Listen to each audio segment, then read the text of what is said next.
Over in St. Mary, Port Maria Mayor Richard Creary has come out in agreement with calls for a long-term solution to address the damage in the town as flooding continues to be a problem whenever it rains in the parish. The school administration of the Port Maria Primary School is again appealing to the authorities for the matter to be fixed. TVJ's Krista Campbell has the details.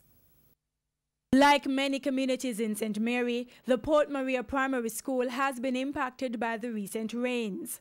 On the weekend, the entire grade 3 block was flooded, and it's not the first time.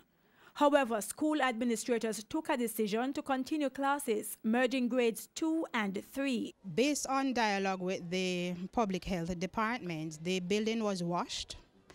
And I definitely have to give a big thank you to the Port Maria Fire Department. They were extremely instrumental in not only washing the grade 3 block, but the schoolyard as well, including the school gate. The principal says based on the frequency of the flooding, something will have to be done about the grade 3 block. We'll have to establish dialogue with our stakeholders, including the Ministry of Education, to see exactly what can be done to elevate that block. So we put the matter to the mayor of Port Maria, Richard Creary, who agreed that the drain close to the school is inadequate. It's not a simple fix in that on top of that culvert you have houses and business places in a place called Crane Park in Port Maria. So it's not, in order to have that drain widened, which what really needs to happen, you need to have the drain continue at 12 feet till it reaches the river.